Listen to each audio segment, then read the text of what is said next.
Bonjour à tous. Aujourd'hui, nous allons découvrir la littérature française médiévale, c'est-à-dire la littérature du Moyen-Âge. En fait, qu'est-ce que c'est que le Moyen-Âge? C'est une époque assez longue qui embrasse 10 siècles. Elle commence au moment de la chute de l'Empire romain d'Occident, 5e siècle, et dure jusqu'à la découverte de l'Amérique au 15e siècle. L'histoire de la littérature française commence avec la naissance de la langue française. Elle apparaît au 9e siècle.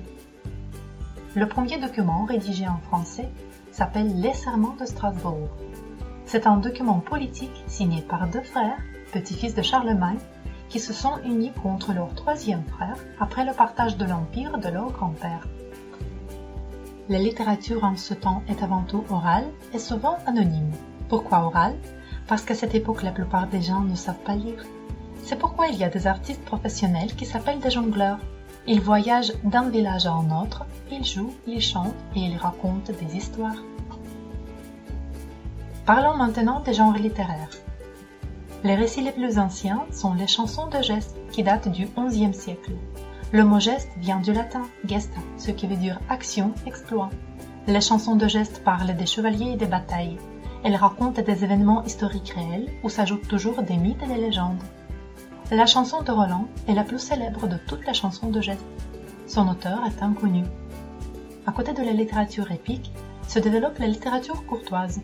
Le thème principal de tous les poèmes romans courtois, c'est l'amour. L'amour pour une dame noble. Les poètes qui composent les poèmes courtois s'appellent les troubadours et les trouvères.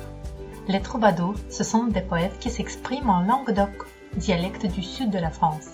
Les trouvères sont des poètes qui parlent la langue d'Eule, dialecte du nord de la France. À partir du XIIe siècle, on voit apparaître la littérature satirique, dite aussi littérature bourgeoise. Les œuvres satiriques parodient le roman courtois, ou bien représentent la vie des bourgeois et des paysans. Tel est le roman de Renard, dont les personnages sont des animaux qui se conduisent comme des humains. Au XIIIe siècle, on voit apparaître la poésie lyrique, qui s'attache à la description réaliste de la vie quotidienne. Rudebeuf, Christine de Pisan, Charles d'Orléans et François Villon se sont illustrés dans cet art poétique. Dès son apparition, le théâtre médiéval est lié au culte religieux.